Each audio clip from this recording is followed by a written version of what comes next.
labor and delivery story. I know I said I was gonna get this up as soon as possible, but now I got free time, so I'm doing a video. So if you hear any noise in the background, it's either the baby or my sister because she got the baby. So anyway, let's get right on to the video. So if y'all new to my channel, I did post my labor and delivery vlog probably about, I'll say like 2 weeks ago. I'll link that down below so you can see the actual footage of everything that I'm going to talk about. But okay, so it started on October 11th. My due date was October 17th and I had her on October 13th. So my contractions started October 11th. I had a few throughout the day, just a couple here and there. It was nothing major. I knew they weren't Braxton Hicks because they were a bit painful, but they weren't extreme enough to, you know, go to the hospital or anything. So on October 12th is when everything got more intense. I had them from morning to night and they were consistent.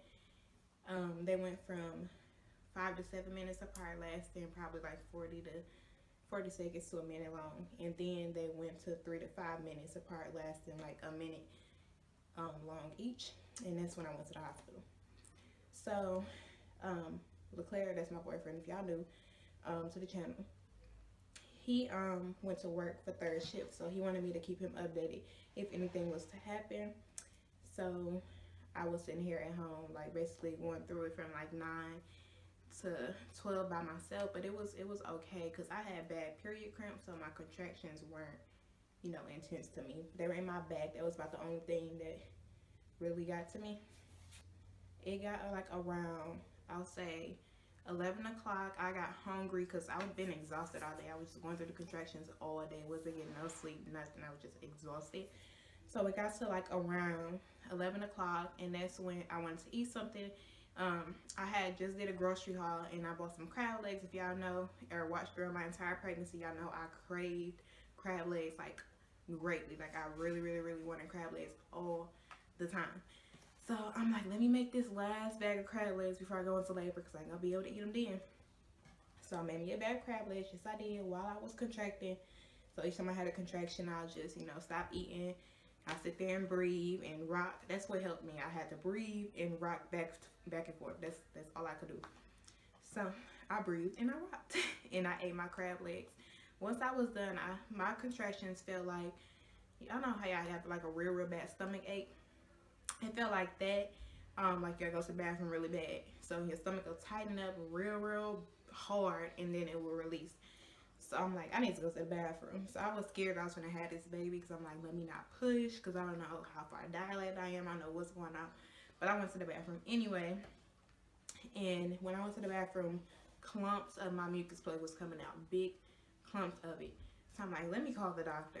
So I called LeClair, I let him know what was going on. And I called the doctor. So around this time it was like 1 o'clock in the morning. So it was not October 13th. So I called the doctor and I was 39 weeks in 3 days. So y'all know after 37, it's like 37 weeks is safe to deliver. So I was already like super close to my due date. So they told me to come on in because it's most likely labor. So I'm like, oh my God, I was like nervous, but I was happy at the same time because I was ready for it to be over. My last weeks of pregnancy was miserable. LeClair came home right away from work. We packed up everything and he was grabbing car seats and diaper bags, and I'm like, don't grab that stuff because I'm not gonna have her right now. I was in denial, but I'm happy we did grab the stuff because I definitely did go into labor. So we get to the on our way to the hospital. Y'all, my hair just falling. We on our way to the hospital and the car breaks down like literally like 3 blocks away from the house. It starts smoking and everything. So I'm like, I'm in labor, I'm contracting, and now I'm stuck in the middle of the road. So we called an Uber. We got there quick. He told the Uber driver that I was in labor, and this man sped so fast to the hospital. I was scared because it was on the highway. But we got there in like 5 to 10 minutes. So I guess that was good, but I was scared in that car. So we get to the hospital, and they're like, are you in labor? Because I'm like all the way out here with my stomach. And I'm like, yes, I'm in labor. And it was like, really? We can't believe it, blah, blah, blah, because I wasn't screaming or hollering. I was walking. I was on everything. So we get to labor and delivery, and they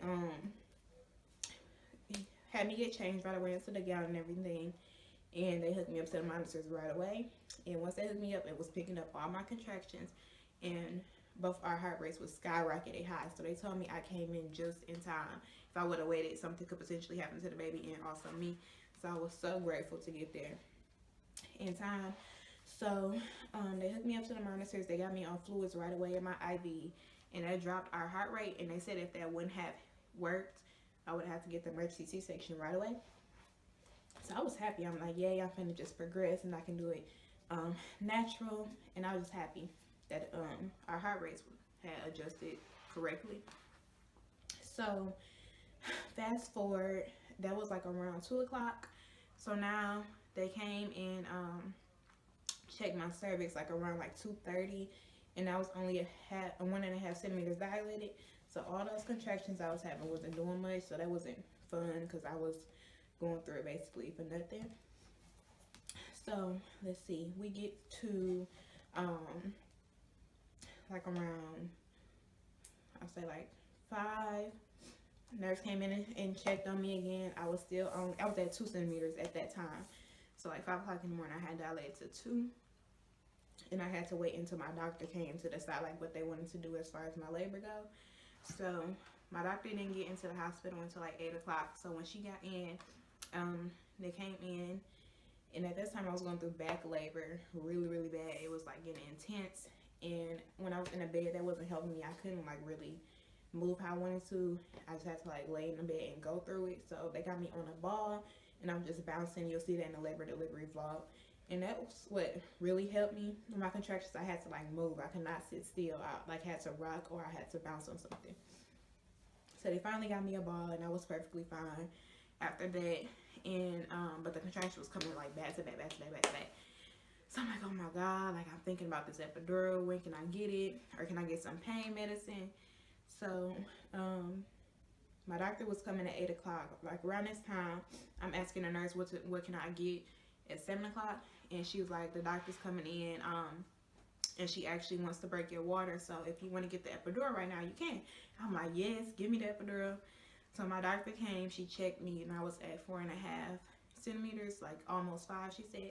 So that's why the contractions have been picking up. I was dilating even further. Gave me the epidural. That did not hurt at all, y'all. It did not hurt. It was like a pinch, and that was it. And I'm terrified of needles, and I was able to sit through it and deal with it. It was not painful, and I would do it all over again. So they gave me the epidural, and then they broke my water bag right afterwards. And once they broke my water was like orangish brown. So that means that it was meconium in my water bag, and that's when the baby has their first bowel movement inside you. So that's what was really causing the heart rates to go up, because that's infection. So they started me on antibiotics and Pitocin to fast forward the labor, because we wanted to get it over with as soon as possible because of the infection. Our heart rates and everything regulated. I was doing fine, but then they wanted to start changing my position to see if it helps me dilate. Y'all, once they start coming and turning me, first off, my legs were like dead weight, so they picked me up and my legs would just drop. Like they were super, super, super heavy. I couldn't move from like my waist down. I could not move nothing because of the epidural.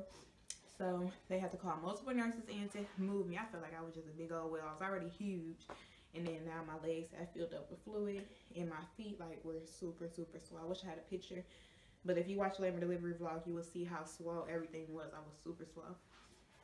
So they came in and tried to change my position. Every time they do that, it messed with my heart rate. I couldn't breathe. I had really, really bad asthma, and they couldn't give me no inhaler. So I'm sitting here struggling to breathe, and I would shake uncontrollably because of the epidural.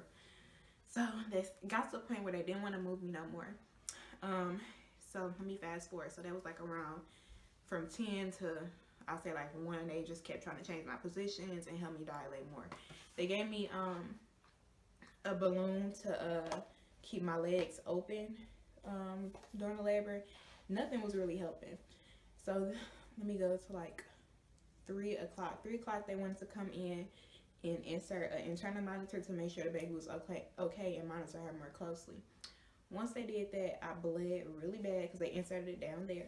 I bled real bad, and my heart rates went all the way up. Hers was at 282, between 286. So once they did that, they gave me some oxygen right away.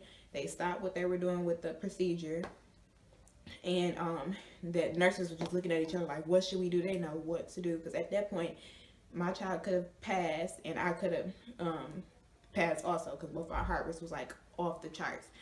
So they called the doctor. I'm like, call the doctor, do something. Me and LeClair was scared. He cried.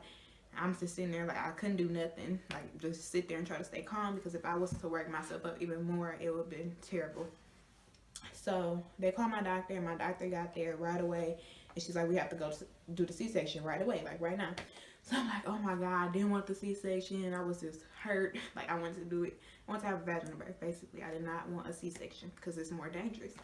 But in that case, that was the best option. So this is when like the story completely turns and went completely left, y'all. Like it was horrible. So they get LeClair suited up for the C-section, and they get me prepared. And they at this time I had the epidural still, so they couldn't give me no spinal tap. Spinal tap is where you wouldn't feel nothing. I had an epidural, so I was gonna still feel something. So they took me back to the operating room, and it was like rolling into a horror movie. Like it was so scary. It was cold. Bed was little. You seen all these knives and surgical tools everywhere.